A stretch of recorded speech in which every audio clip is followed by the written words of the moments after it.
जय श्री बालाजी। मैं राकेश विशिष्ट आप सबका स्वागत करता हूं। वर्ष 2024 आप सबको मुबारक हो। आज हम बात करने वाले हैं तुला लग्न की। तुला लग्न के लिए 2024 कैसा रहेगा, कब कब उनको अच्छे अवसर मिलेंगे, कब कब उनको कुछ रुकावटों का सामना करना पड़ेगा, मैं तारीख वाइज आपको बताऊंगा और क्या उपाय करने हैं। तुला लगन के लिए आज का ये एपिसोड रहने वाला है। वर्ष के शुरू में ही शनिदेव कुंभ राशि में रहेंगे, जो कि तुला लगन के पंचम भाव में पड़ेगी। और तुला लगन के लिए शनिदेव योग कारका होते हैं, जो कि अपनी ही राशि में विराजमान है और पूरा साल कुंभ राशि में रहेंगे। राहुदेव छठे भाव में रहेंगे मीन राशि में पूरा साल। बृहस्पति देव तुला लगन के सप्तम भाव में, जहां मेष राशि पड़ती है, वहां पर 31 अप्रैल तक रहेंगे।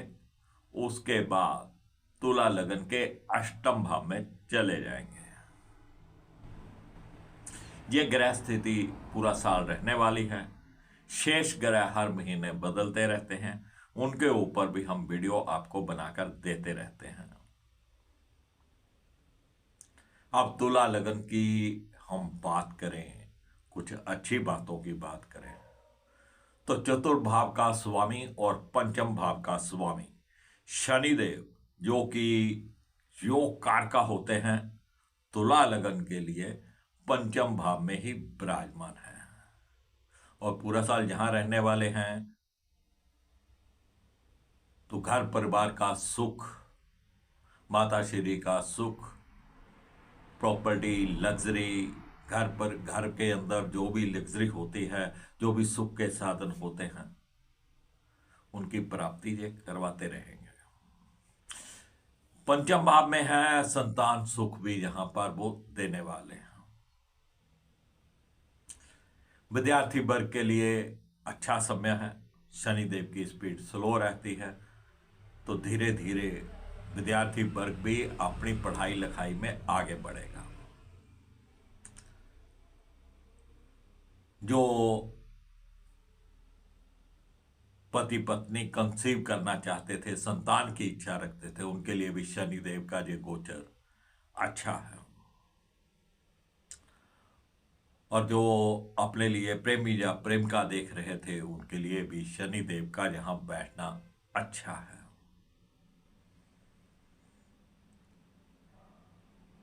कब कब ये और अच्छा होगा उसको हम तारीख वाइज बताएंगे। राहु की स्थिति छठे भाव में है और शत्रुओं का नाश करेगा। शत्रु जब भी उठेंगे स्वयं खत्म हो जाएंगे, कुछ भी नहीं बिगाड़ पाएंगे आपका। लेकिन राहु की जहां से जो पंचम दृष्टि है, वो दसम भाव के ऊपर रहने वाली है। आपके कारोबार में, आपकी जॉब में कुछ ना कुछ उथल पुथल मची रहेगी। आपको उन लोगों से सावधान रहना है जो आपकी लेग पुलिंग करते हैं, जो कहीं ना कहीं आपकी पीठ के पीछे आपकी चुगली निंदा करते हैं। ऐसे लोगों से सावधान रहना है। ये कुछ परेशानी दे सकते हैं। कहते हैं ना, जो सत्य होता है वो परेशान हो सकता है लेकिन हार नहीं सकता। ये कुछ ना कुछ परेशानियां दे सकते हैं लेकिन बिगाड़ कुछ नहीं पाएंगे। बस आपके शनिदेव अच्छा है, आप कर्म के ऊपर ध्यान दीजिए, अपना कर्म अच्छा रखिए। तो यहीं से ही राहु की जो सप्तम दृष्टि रहने वाली है, वो 12वें भाव के ऊपर रहने वाली है। तो 12वां भाव होता है हमारे खर्चों का को और सरकारी दंड का। तो खर्चों में बढ़ोतरी ये अननेसेसरी कर देगा, खर्चे भरपूर रहेंगे। लेकिन एक और जो सावधानी वाली बात है, शनि की जो दसम दृष्टि रहने वाली है वो आपके धन भाव के ऊपर रहने वाली है, और राहु की भी नवम दृष्टि आपके धन भाव के ऊपर रहने वाली है। ये बहुत ध्यान देने योग्य बात है। ये पूरा साल दृष्टि रहने वाली है। अब जो द्वितीय भाव है जिसे हम धन भाव कहते हैं, ये हमारी बोल बानी का भी है, हमारे परिवार का भी है, हमारे कुटुंब का भी है। दो पापी ग्रहों का वहां पे देखना आपकी बोल बानी को र्यूड कर देगा, रुखा कर देगा। आप हर किसी से उलझ जाएंगे। आपकी बातों के कारण, आपके बोलने के कारण ग्रह क्लेश की स्थिति उत्पन्न होती रहेगी, बार बार होती रहेगी। इन बातों का आपको ध्यान रखना है। अपनी बोलबानी के ऊपर आपको काबू करना है। और ये राहु शनि की दोनों की जो दृष्टि द्वितीय भाव के ऊपर रहने वाली है, ये आपको सेविंग बिल्कुल भी नहीं करने देगी। जो सेव किए हुए पैसे हैं उनको भी खर्च करवा देगी। राहु की सप्तम दृष्टि पहले ही खर्चों में बढ़ोतरी कर रही है।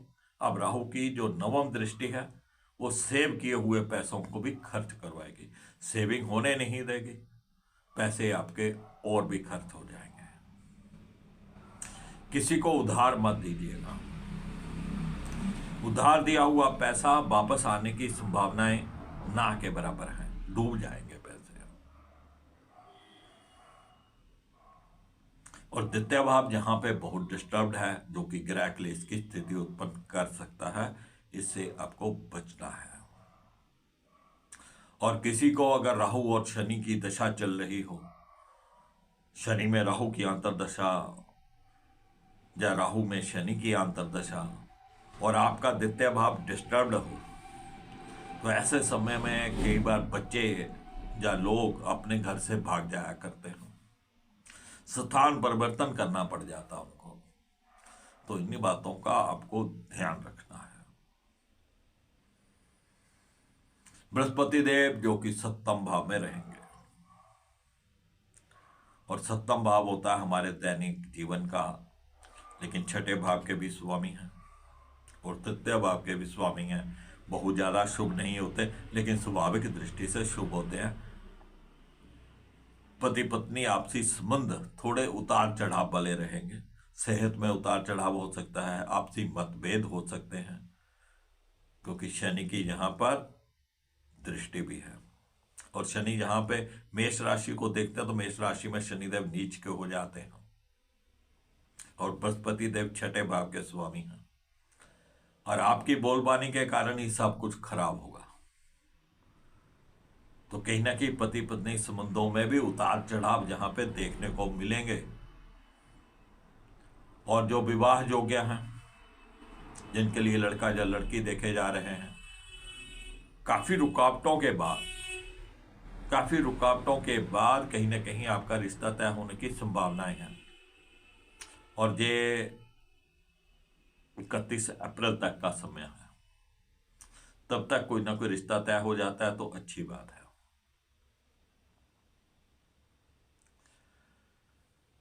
बृहस्पति यहां पर 31 अप्रैल तक रहने वाले हैं। उसके बाद बृहस्पति देव अष्टम भाव में चले जाएंगे। अब अष्टम भाव से बृहस्पति की पंचम दृष्टि व्यय भाव के ऊपर रहेगी। थोड़ा खर्चों में बढ़ोतरी और होगी, लेकिन कुछ शुभ कार्यों के ऊपर भी होगी और कुछ अननेसेसरी भी होगी। अब बृहस्पति देव की यहां से जो सप्तम दृष्टि रहने वाली है वो धन भाव के ऊपर चली जाएगी।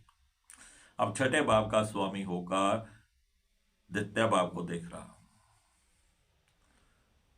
तो कोई लोन वगैरह मत लीजिएगा, नहीं तो दिक्कतें बढ़ेंगी। सेविंग पहले ही नहीं है, खर्चों में बढ़ोतरी है। और जब छठे भाव का स्वामी जब द्वितीय भाव को देखेगा तो कहीं ना कहीं आपका जो ग्रह क्लेश की स्थिति पहले से चली आ रही है उसमें आग में घी का काम करेगा। तो बृहस्पति देव की दृष्टि बहुत अच्छी नहीं है, लेकिन जो नवम दृष्टि रहेगी वो चतुर्भाव के ऊपर रहेगी। यहां पर कुछ अच्छा वो कर सकते हैं कि आपने कोई प्लॉट लेना हो, कोई घर लेना हो, कोई आपने फ्लैट लेना है, व्हीकल लेना है, या घर के अंदर जो भी सुख के साधन होते हैं उसमें से कोई भी आइटम आपको लेनी हो, एक लेनी हो, दो लेनी हो, तो बृहस्पति देव वो कार्य आपका कर सकते हैं। देर से थोड़ा डिले तो होगा, लेकिन बृहस्पति देव उसमें आपकी सहायता करेंगे।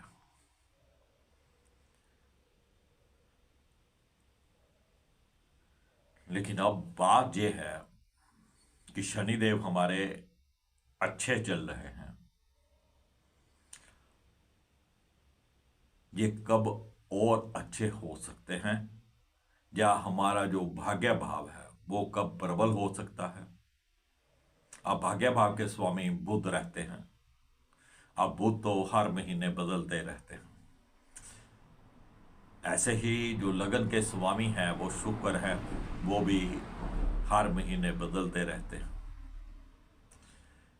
कुछ ऐसी तरीके जिसके साथ कोई अच्छे ग्रह का कॉम्बिनेशन बने जहां पे आपको लाभ होने की संभावनाएं हो। चलिए कुछ बात कर लेते हैं पहले बुध ग्रह की। 8 जनवरी से 1 फरवरी तक जो बुध ग्रह हैं वो धनु राशि में रहेंगे। धनु राशि से सप्तम दृष्टि से वो भाग्य भाव को देखेंगे।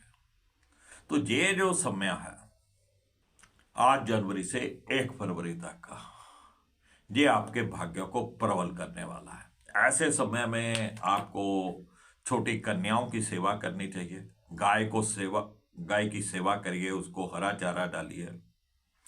और माँ दुर्गा का अगर आप कोई पाठ करते हैं और धर्म के साथ जुड़ के रहते हैं तो भाग्य का ये समय जो है आपके लिए बहुत प्रबल रहने वाला है। इसके बाद बुध जब शनि देव के साथ आ जाएंगे, अब शनि देव के साथ बुध आएंगे 20 फरवरी से 7 मार्च तक। 20 फरवरी से 7 मार्च तक शनिदेव पंचम भाव में आ जाएंगे। शनिदेव पंचम भाव में है, उसी के साथ बुध आ जाएंगे। तो भाग्य भाव का स्वामी मित्र बुध के साथ, मित्र शनि के साथ और मित्र राशि में त्रिकोण में रहेगा। तो यहां पर भी भाग्य आपका प्रबल होगा।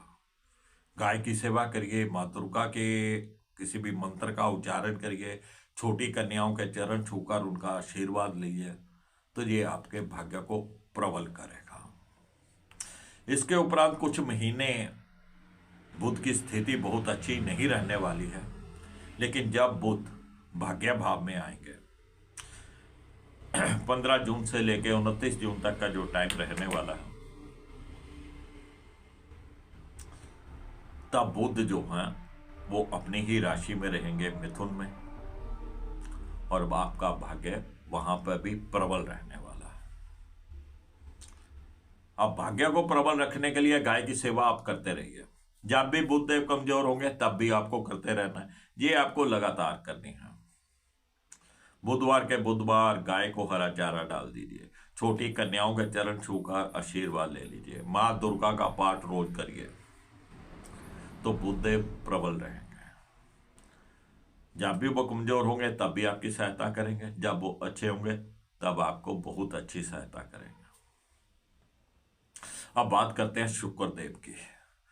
शुक्रदेव क्योंकि वो लगन के स्वामी हैं, और लगन जितना मजबूत रहता है, कुंडली हमारी उतनी ही मजबूत रहती है। तो शुक्रदेव की बात करें तो 12 फरवरी से लेकर 31 मार्च तक शुक्र जो हैं वो मकर राशि यानी चतुर्भाव में, फिर शनि के साथ कुंभ राशि में रहने वाले हैं। लग्नेश का संबंध जब पंचम भाव के साथ होगा तो इष्ट देव की कृपा भी आपके ऊपर आने वाली है। शुक्र को प्रबल रखिए, अच्छे ड्रेस पहनिए, साफ सुथरे कपड़े पहनिए, जला कटा फटा कपड़ा कहीं से भी हो नहीं पहनिए, परफ्यूम का इस्तेमाल करिए, गाय की सेवा करिए। भाग्य जगाने के लिए गाय की सेवा करनी है तो शुक्र को भी अच्छा रखने के लिए गाय की सेवा करिए। और जो शनि होते हैं, जो सर्प होते हैं, उसके कारक हैं। किसी भी मंदिर चले जाइए, शिवलिंग के ऊपर सर्प बना होता है, शिवलिंग के ऊपर सर्प रखे होते हैं। थोड़ा सा देसी घी, बस सर्प को तिलक कर दीजिए, शुक्र और शनि मिल जाएंगे और आपको लाभ देंगे। आप इत्र का भी प्रयोग कर सकते हैं देसी घी की जगह। जब ये शनि और शुक्र मिलेंगे तो आपको लाभ देंगे। तो ये जो स्थितियां हैं, ये कहीं ना कहीं आपको लाभ देने वाली है। लेकिन जहां पे शनिदेव जो कि संतान भाव में है, संतान प्राप्ति भी करवाना चाहते हैं, लेकिन जब मंगल पंचम भाव में आएंगे, वो समय गर्भवती महिलाओं के लिए थोड़ा संभल के चलने वाला है। और मंगलदेव कुंभ राशि में 15 मार्च से 23 अप्रैल तक मंगलदेव कुंभ राशि में रहेंगे शनि के साथ। और जो गर्भवती महिलाएं रहेंगी उनको उस समय बहुत सावधान रहना है। तब आप गाय को गुड़ खिलाइए,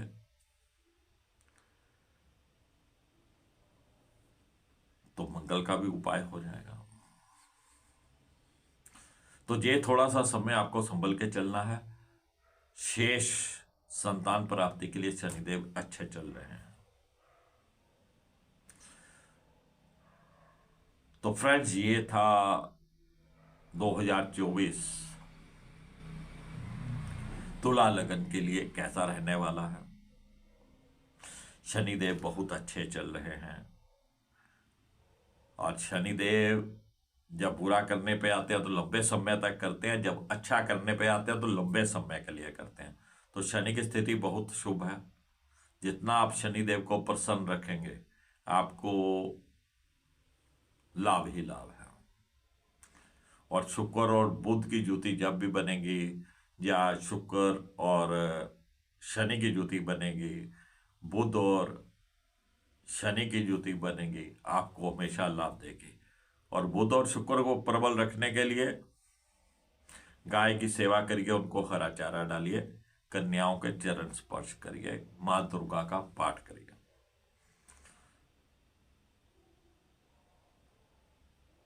नया साल आप सबको मुबारक हो। जय श्री बालाजी।